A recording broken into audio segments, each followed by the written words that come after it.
All right, we're back with more of the Narrative Hearts situations. I hope you enjoyed that first half of the conversation with Allyson. It was great. Great. If you are ready for the second half, you are in luck because I'm ready to share it today. So be sure to stick around to the end. Allyson will mention where you can find her. Also, take a look at the description below. I'll have that information there for you should you be curious to follow Allyson's journey, writing journey. And that's really all I have to say as far as housekeeping is concerned. Other than that, the only thing left to do is to tell you guys to just enjoy this last half of the conversation with Allyson.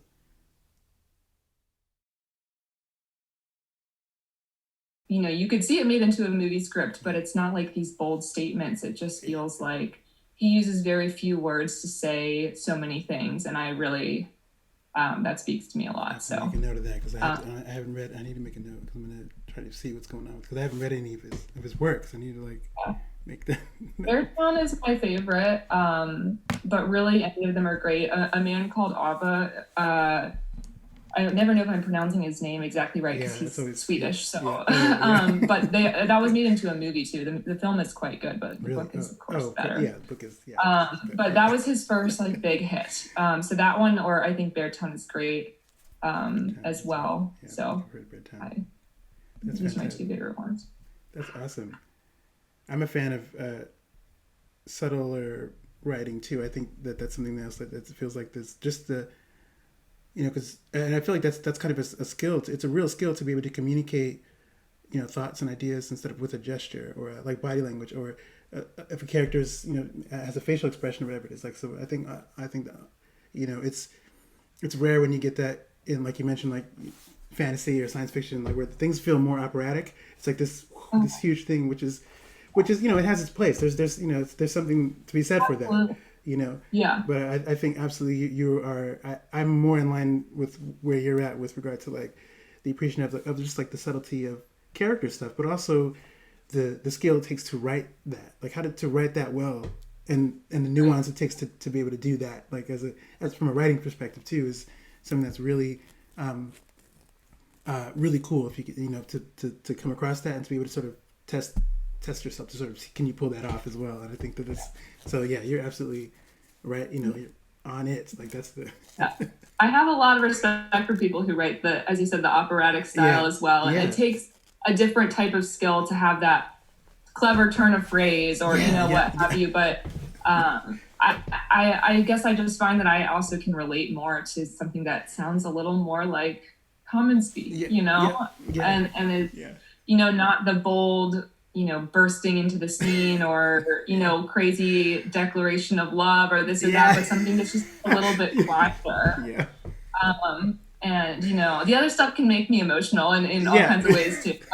But I think that I like sort of getting to know someone over time in a way that feels a little more real. Yep, that's right. You hit the nail on the head. Like that authenticity is, I think, it's critical. It definitely feels like even if the setting is fake, or no matter how many like fake quote, like if it's in some crazy imaginary fantasy land or some spaceship or whatever it is, I think those are things that make it more grounded.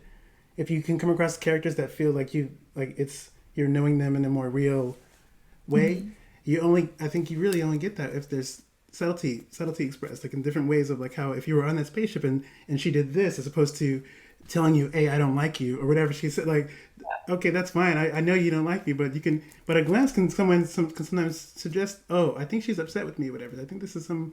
And I think that kind of stuff is really cool to come across in stories. I think it feels more immersive when writers can tell stories that way and where it doesn't feel like it's calling attention to itself. It's like it doesn't feel like a popcorn movie, like where it's self-aware, like which is, there's nothing wrong with that, right? Those things are good too. Right.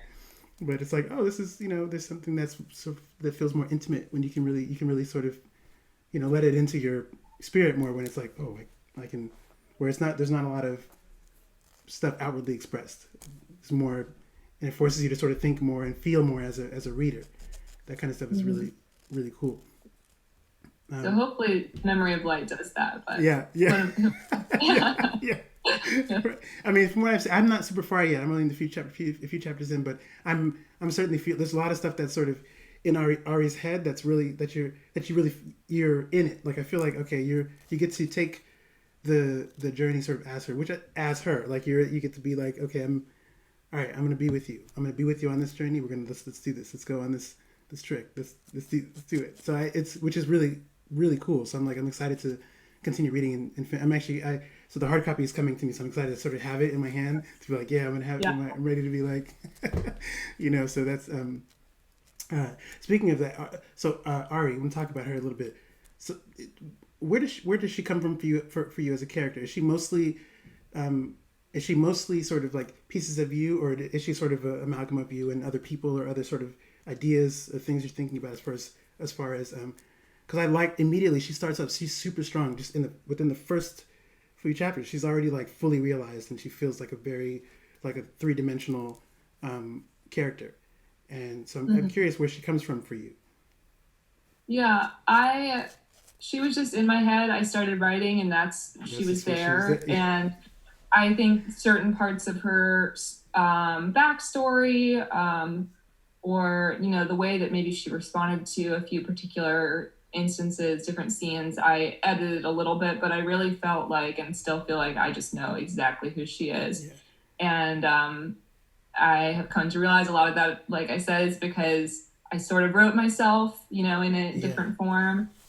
And yeah, I just, I think I have evolved a lot, and as she continues to evolve, but a little bit of a prickly exterior, and a little mistrusting, and at least at this point in my life, I, in a state of grief, and so I think there's a lot of that, and just like saying, here are the things I know how to do, and here are the people that I trust. In her case, it's Jagger, she trusts Jagger. And so anything at all, he can do no wrong. And so she puts all of her faith in him. And then she puts her faith in herself and knowing that she's really good at her job. Yeah. And she likes her job because she's good at it. And that's safe, is to, to keep moving, to keep working. And I think that I have a, or had a similar tendency, this idea of, here are the things that I'm good at, and I will just do those ruthlessly because I can, and here's my small circle that, won't betray me. I can just rely on them. Absolutely. And then here's this other, grief floating out here that I'm not sure what to do with it, and I think that's where she is. She's very angry and she's very confused. Yeah. So she really was fully formed. And I also just love, grew up loving fantasy and sci-fi and, watched Marvel and all this. Yeah. And so just the really like kick-ass female hero, definitely, love the idea of that.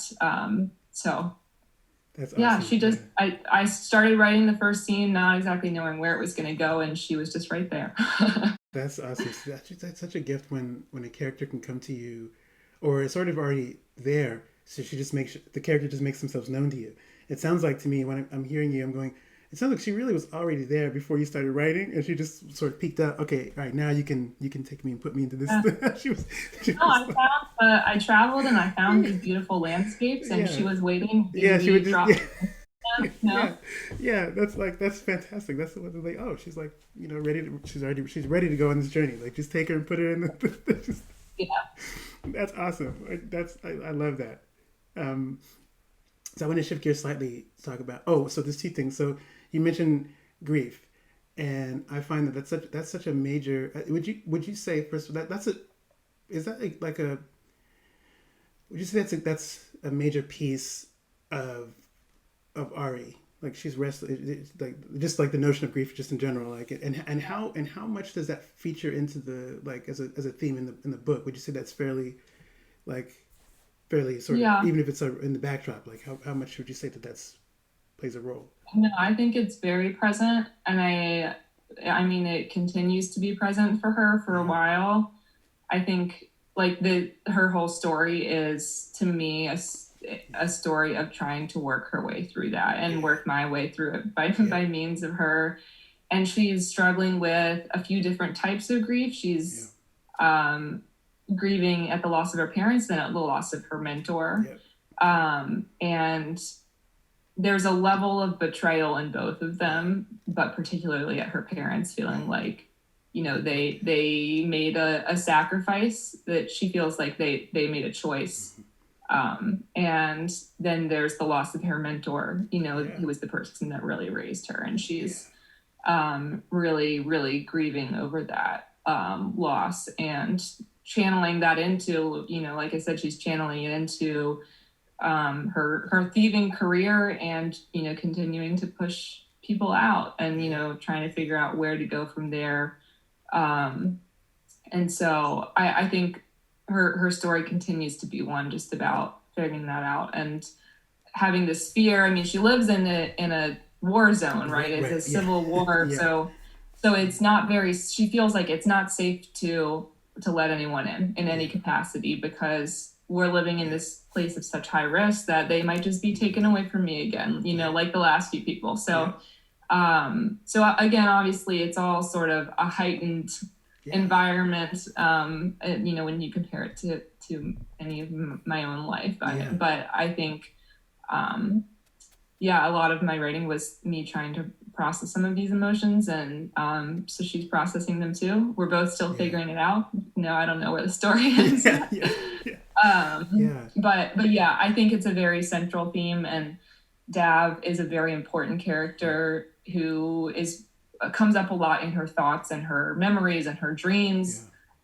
He's not alive. He's been dead for years, but he is a very central character, and he sort of is that theme. He carries that theme, you know, in her memories in that way. So, answer to your question. No, I love that. That's a fantastic answer, and I think that's exactly where, you know, there's something about that when we find, you know, grief in some of the work. The stuff comes from somewhere, and it's like, it's really, you know, to be able to have a space to sort of work it. We're working through it through the characters who have their own things that they're working through, and it's like like you mentioned, there's a constant sort of evolution and shift, because the stuff, you know, it gets better over time. You know, the stuff kind of doesn't go away. It's sort of, there's like this echo of like the, you know, pain, or, you know, sort of the feeling of loss of something that, you know, it won't come back. It's not coming back. So you gotta, like, how do I work through this kind of thing? So I think I love that you know, that's there as a sort of a central piece, because, you know, that's a very real thing. You know, we have to deal with loss and grief, and all this stuff is very, it's very prominent. And then betrayal, you mentioned, that's another thing, because betrayal is like another layer of stuff. Like, you have this loss and this grief, betrayal, then that sort of leads to, like, you're gonna feel like there's resentment, and there's all these other feelings that come through, like, man, you made this other choice, you could have just like, and there's all these sort of complex things, which is like that are very human and very real. All that stuff makes the story that much more rich. You know, so I think that's fantastic. I love that that's there, and I can't wait to finish, and then, you know, get the next book when you finish the second book. I wanted to pivot a little bit and talk about, you mentioned Tolkien earlier. I'm a fan of Tolkien as well, and I'm curious in relation to that, like mythology. I did a fair amount of study in school of mythology, and what is it? Sort of the Joseph Campbell, you know, the hero's journey and all that kind of stuff, where all these heroes come from. So I'm curious, just as an aside, do you have a favorite mythological character or a mythological sort of story, a myth where certain things come from? That what's your sort of go-to for mythology when you think of it? Yeah, so I have read the Odyssey, I think, like 15 times. I love it. I'm sorry, I was not expecting you to say that. That's why I'm just like, oh, I loved the Odyssey and the Iliad, like that, and that was like I loved that in high school. It was just so the Odyssey, that's crucial. I'm glad you said. Okay, continue. I'm sorry. So I know you're great. I love talking to people that are as enthusiastic about it as I am, because that is hard to come by. Yeah. my friends are readers, but they're like, Allyson, seriously, like, you're gonna tell us again? We need to read that. You know, like, we read that in 9th grade or whatever. We don't need to read that horror, you know. But yeah, I read it first 9th grade. Yeah. And I read the Robert Fitzgerald translation, which is fairly popular in schools. Gardner, my English teacher, fantastic. And I just loved it, and I just kept rereading it like every year, just for fun, you know. And I read the translation since then. I'm now a huge proponent for Emily Wilson. If you have not read her translation of it, Okay, I highly recommend. Yep, gotta read that one. Yeah, she's the first woman to ever translate it into English. I don't know if it's been translated to other languages. What? Okay. Yeah. Yep. We're gonna have to. It's absurd, right? And they're all translations like Fagles and Fitzgerald, and all of those are super old, like European white men, right? Yeah. And so, you know, her whole life story is actually really fascinating. Just you know, to go on my like feminism rant. Yeah. No. Please do it. Yes. I just like read a lot about her because I think she's really cool. But she basically was like raised by academics and then told by basically all male, you know, academic boards that she wasn't good enough to pursue these doctorate degrees and didn't like her ideas and all of that. And eventually she sort of made it, and she was able to work for years and years and years on this translation.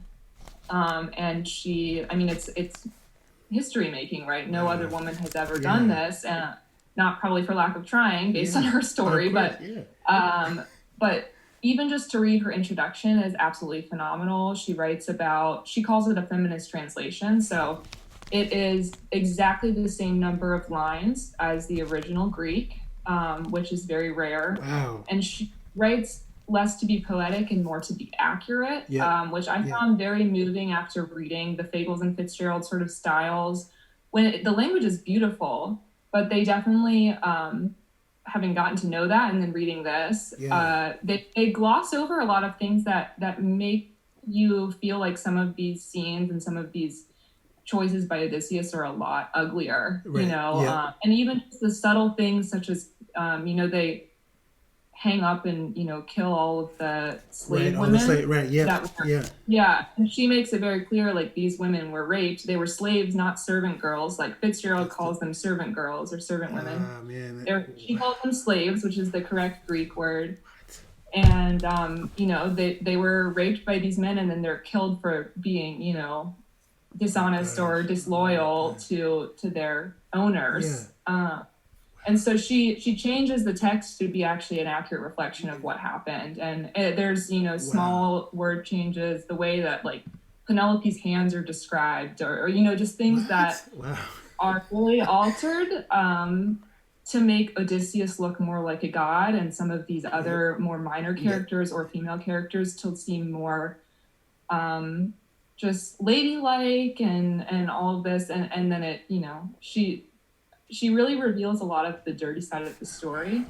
And to me, that just made it even more powerful to read. As much as I love getting behind Odysseus's, you know, heroic adventures, I think the parts that I always enjoyed the most were like Telemachus and Penelope and all of those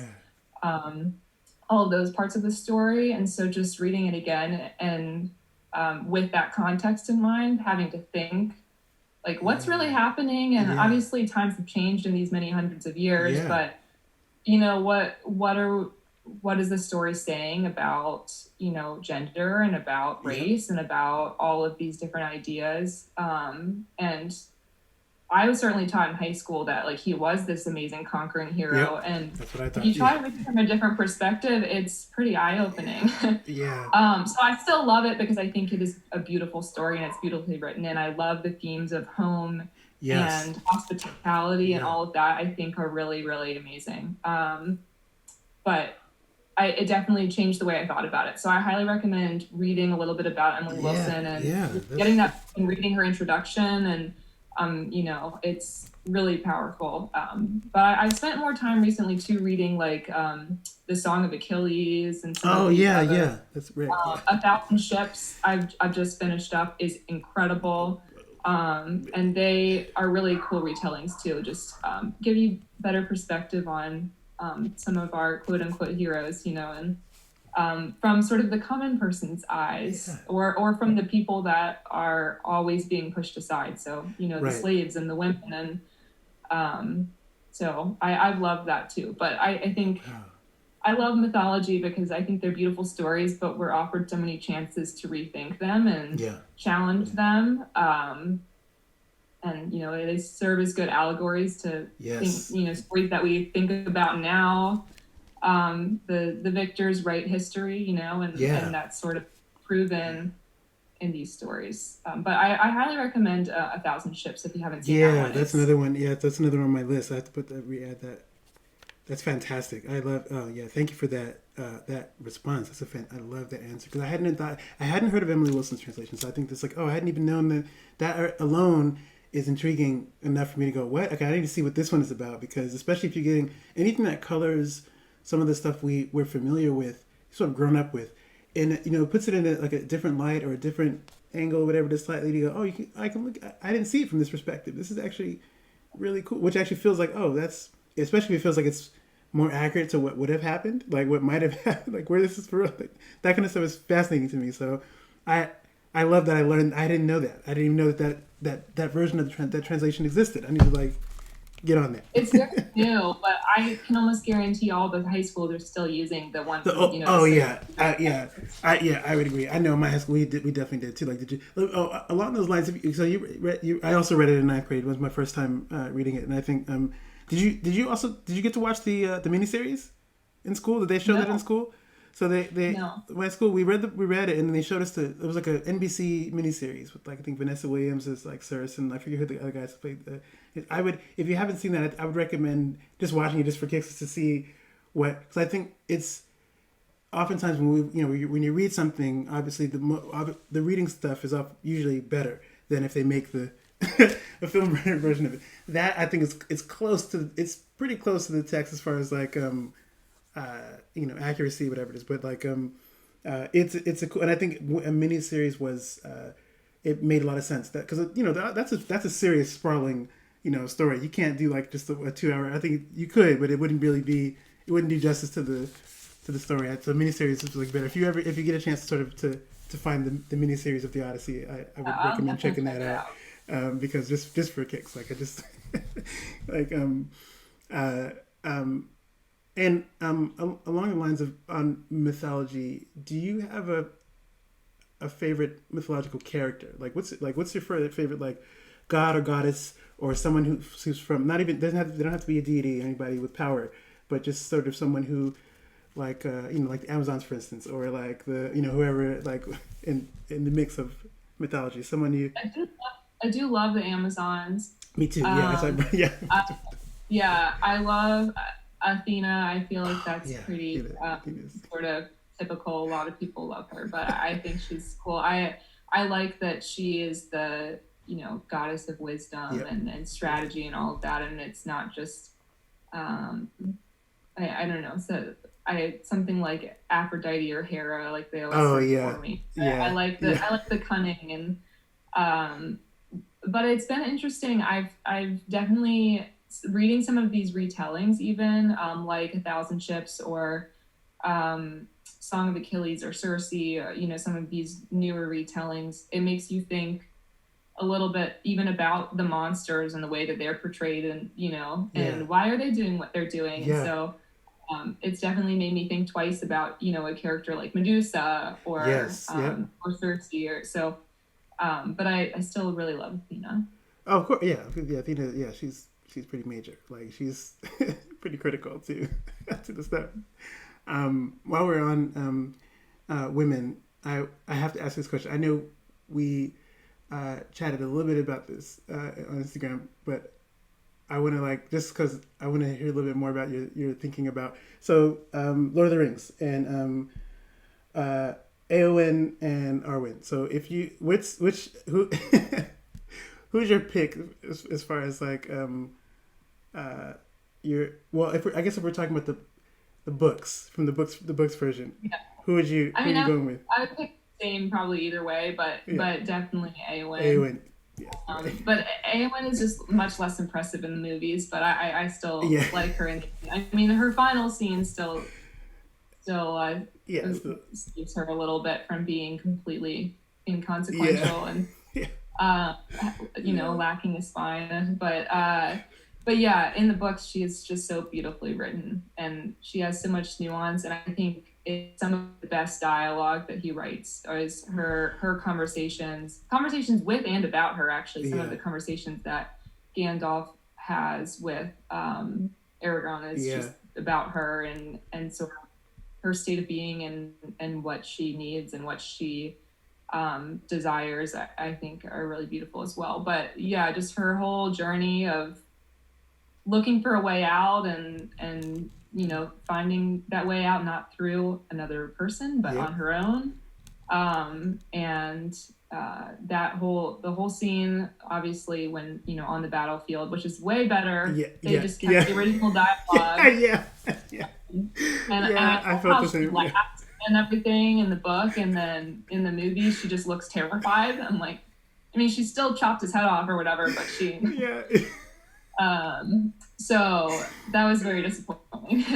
But yeah, and then even her just like finding this companion in Faramir, like that whole storyline, I think is very beautifully written, and that understanding what where each other are and what they need, and having gone through this like terrible trauma, and I love her whole story. Arwen is still great, but Eowyn's just better.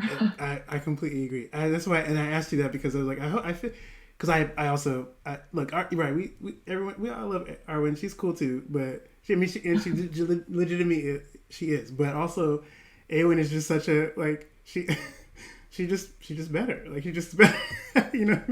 She has like a real arc. Like she has there's a real journey in that whole sprawling situation. Eowyn has a real situation that's potent, and you can feel it. And so I feel like that's, and I completely agree. I love that you noted this, because not a lot of people I talk to about Lord of the Rings mention this, how in the movie, on the battlefield, like her line, they change the dialogue is different. Like you should just, I agree. It was so well, the book, it was right there. You just take it out of the book and just put it in. Just use that. It makes me think of that, the meme that goes around from Harry Potter when it says like Dumbledore spoke calmly, and then people always go to clip and shouting. I always want to do that. I'm like, why don't people do this for Lord of the Rings? It's the same thing. And they have her say this epic line, and then declare who she is, and she's laughing, and and it's just not like that at all. No. But yeah, no, I just love that she is driven by like her own internal need. Yes. Like she is desperate to take action and to save her country and her people, but like save herself. Like she really, and Arwen's just like, oh, I love Aragorn, so I don't want to see him, and like, which is great. Like you That's should cool too. help him get out, but it's just like a lot less interesting. Right. So I just I love Eowyn. Yeah, that's I completely agree, like 1,000%. Like those are some of the same reasons why I love her as a character, particularly like in the books as well. She's just like it's a great character to have in the mix. So that's awesome. So the other thing I wanted to ask you about, like along those lines, if we're talking about Lord of the Rings and stuff, and like book series and things, like do you have a particular feeling on like series? Like was it your plan originally for A Memory of Light, like to be a part of this, like this sprawling series, and your thoughts as a reader? Are you cool with like reading like 50 books in the same thing? What does it say about like sort of narrative, having like sort of emotional like resonance for a story to have it? And I feel like sprawling has a negative connotation, that it's like disjointed. So hopefully it never gets to the point that it's like that. Yeah. But I know what you mean. Yeah. So I have 3 books planned, and then I have like a 4th plot line that could be split into 2, or it could be 1. So it's going to be 4 or 5 books. Sure. Mm-hmm. Yep. Assuming everything sort of, goes according to plan as is now.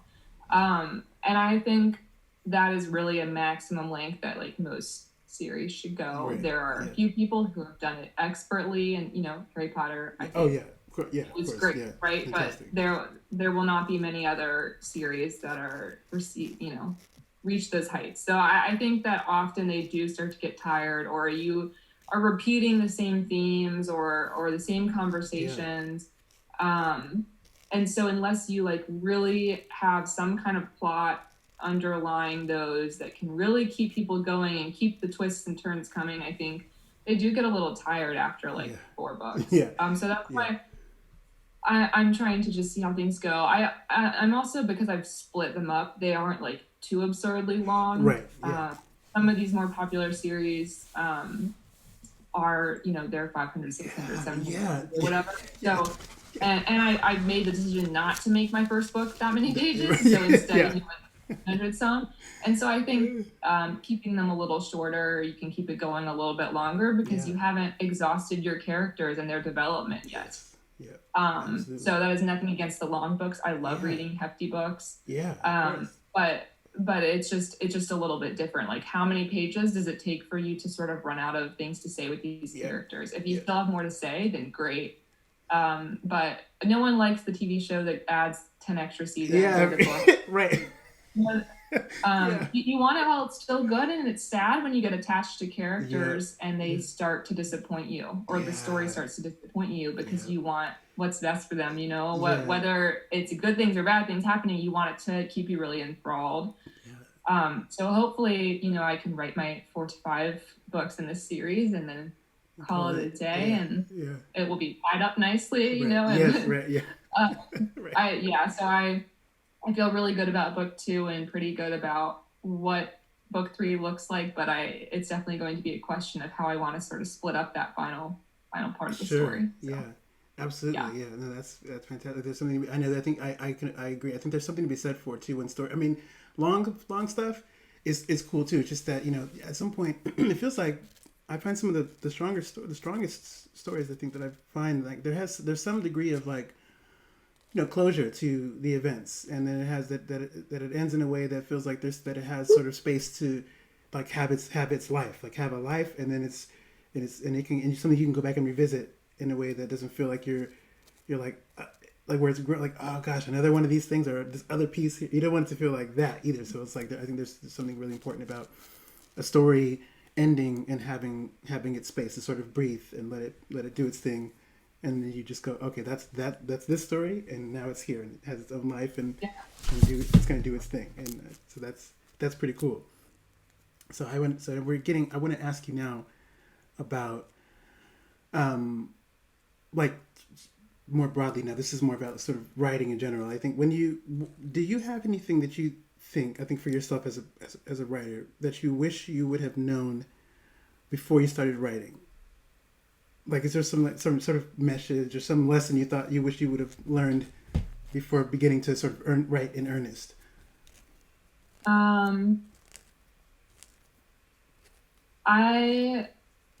That's a really great question.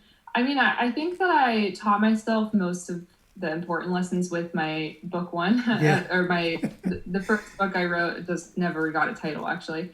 But the first book that I wrote before A Memory of Light. But I think just the importance of outlining, honestly, and I don't think that means it has to be like this detailed, bullet numbered, crazy big document, but like writing down at some point like what you're trying to do with your characters, or with some of these themes, or with some of the plot lines. And when I say themes, I don't even just mean like, family or grief or whatever, but just sort of the general scope of the book. Like, in this book, or in this second half of the book, I want this character to be struggling with this particular conflict or whatever. And just like writing that out, at least for me, has been incredibly helpful to just remind myself, like, this is where I'm going. Because I think a lot of the time, especially the way that I operate, and maybe not everyone does this, but like I mentioned earlier, I write sort of random scenes here and there because I get inspired by something, and I write it on a note on my phone or on my laptop or whatever. And so being able to remember that the way I'm connecting those is by this overarching idea, I think is really important. whether that is during the editing process, going back to tweak things, or whether it's as I go forward. But I definitely tend to get super attached to what I write. So it was also something that I had to learn. One, if I can just make it better when I start by having some of these outlines, then I don't have to be as upset about making changes later. Yep. And two, just like get over it, and it's okay. Like, it's making things better to cut this part out or to change the way this scene goes. I think it's been especially hard for the stuff that I wrote earliest, because again, it's been in my head and on my computer for 6 years. And so having anyone suggest that something should be different, I was just like absolutely not. Right. You know? So I think that definitely has been an adjustment, that it's gotten easier and easier for me now. I look at book 2 and it's still stuff I wrote forever ago, 4 or 5 years ago, but I feel more comfortable saying, you know what, the way that this has evolved, this doesn't make sense anymore, and I'm going to cut this out, or I'm going to completely change this chapter or whatever. And so I think trying to be okay with that and accepting, like, if you're making a change, it's to make it all better, and it's doing more justice by your characters, instead of, taking something away from them. You're actually making them better. So that's amazing. That's great. Did you outline, like, for your earlier books that you were writing, anything you've written before? No, did you just I just wrote one scene after another, and that's why it was just absolutely a mess. Like, there's a couple scenes in there that I did look back at one point, and I was like, there's a few good lines or a few ideas, but a whole bunch of it is just really a mess. It does not feel cohesive, Sure. So sure. I think I can attest to the outline thing, I think, too, because I know when I first started writing, the first couple books that I attempted to write, there were sort of loose things that I didn't really call them outlines. They were sort of like notes. And then for the book that I actually ended up writing, the only way I finished it was by outlining. I had to outline just to see what was. I had scenes and stuff, like write the scenes out. Write some notes, and this is what might be happening around this time, and this is and I just wrote to the outline. And I think that it's a very good point you bring up about how important it is to sort of see a little bit, even if you can't see all the detail, like just to see a little bit where you're writing to, like having these touch points, like these North Stars to sort of guide yourself to. You go, that's where I want the story around this point this should be happening around this point, and this character should be dealing with this. So this is I think that's super important. I think you mentioned, and I think that's I think it's major, like to be able to have that sort of blueprint to, even if the outline changes, you may have changed like certain, maybe move this here this way and have it be this, like you have something, at least like a blueprint to work from. Right. That's super important. I think if you have and along those lines, like, is that something that I think because I feel like that's a pretty good piece of advice for someone who came to you, but like, yo, I want to write a book. What should I do? Like, what's your best advice for me to, like, how should I start or whatever it is? Most people just say, hey, just write, right? That's the most, but then the other piece of that is like outlining. Yeah. I do want to flag for you. I probably need to head off. Oh, shoot. 5 minutes. Oh, is this? Oh, okay. Yes. Oh gosh. I'm sorry. They're talking about so fast. Yes, no, that's totally fine. Yeah. Let me. But I have time for one or two more. Sure. Okay. Cool. That's it. We're nearing the end. That's perfectly fine. Okay. But yeah, I would say that. I mean, one thing I tell a lot of people, I have a few friends and other connections that have, talked about writing, like, oh, I used to be into this, or, I really like to write, but I'm so bad at it, or whatever. Right. And so I recommend journaling all the time, because I think forcing yourself to write every day, or, 3 days a week, or whatever sort of schedule you set up for yourself, whether it's like writing down a paragraph or pages and pages, I think is so helpful to just like remind your brain and like your writing hand kind of like how the process works. And it can literally just be about like things you observed on the street outside your window, or about how your workday went, or about a trip you went on, or your relationship with someone in your life. And for me, again, like, I don't think of my creative writing as like all that creative. It's more just like taking these observations and putting them in a new format. Yeah. And so I have encouraged people just like that practice of just like writing something and getting it down, and just you do that more and more and more, and it's just like exercising any other muscle. It's just a skill you can train. I think anyone can become quite good at it. Yeah.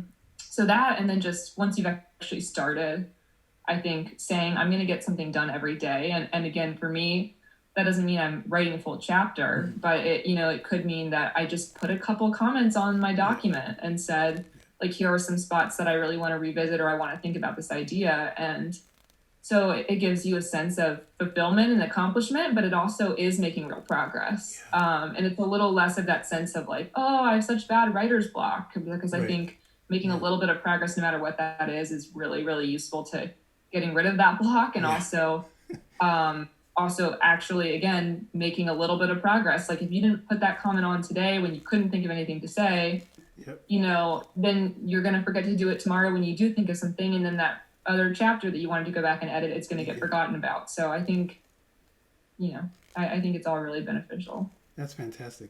Thank you for that. So I have this is the last, what is it? These last two questions here. This is, so what I wanted, this piece is, so if you can you think of one story, this could be anything, it could be a book, a movie, a poem, or anything that's really hit your heart, that sort of like touched your heart in a way. It could be something positive, negative, emotional, or whatever. Like what's one story you have that you can think of that can that goes straight to your heart? I would probably loop it back around to Beartown. Okay, by Frederick Bachman. The one that I read recently would be Song of Achilles. I was a little late to it, but Madeline Miller's Song of Achilles is really beautiful. I appreciated that story being told from like an average human's perspective, as opposed to some sort of crazy hero with godlike abilities. You know, just the vision of someone who just feels things like a normal person and experiences the world like a normal person witnessing these events. But so I highly recommend that, and it really made me think a lot about the way that we tell stories and who's telling them. But I would say Beartown is what I come back to, and I recommend to everyone and anyone. It's a really beautiful story. There is a trigger warning. It centers around a rape that happens in the way that it divides a town, a small town in Sweden.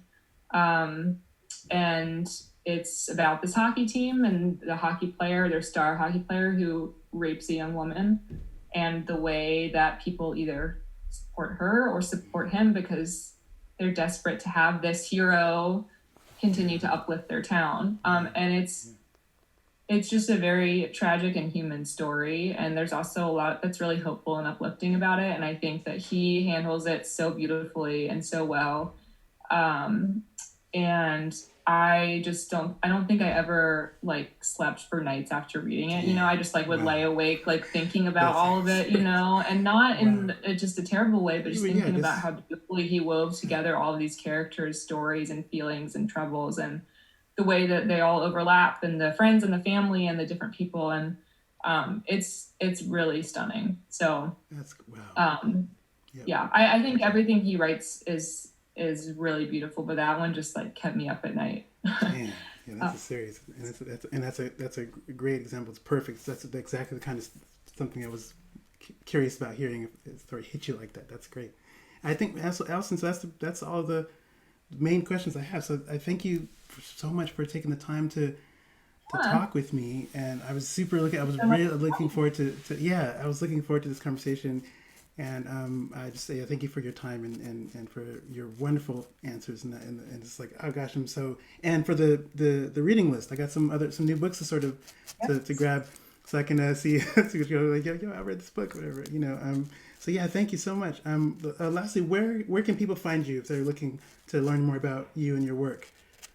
Yeah, so I have a website. It's asbarkleybooks.com, so fairly easy, and that links to my newsletter, to Facebook, to Instagram, all of that. But I'm also on both social media platforms as Allyson.s.barkley.books. So search for my name and I will pop up anywhere. But yeah, that's it. All right. Well, Allyson, thank you so much. I'm excited to continue following you and following your work, and hopefully more conversations like this in the future about other books that you write. So thank you for being a part of this discussion, and I hope you have thank you so much for having me. Yeah, no problem. Have a good rest of your evening. And oh my goodness, I'm sorry. Yeah, I'm sorry. I didn't realize we went by so fast. That time was so good. You're totally fine. It was such a great conversation, so I appreciate it. And I'll look forward to chatting again soon. Yeah, that sounds great. Okay, you take it easy. Have a good night. All right. Okay, bye. Good night. Bye.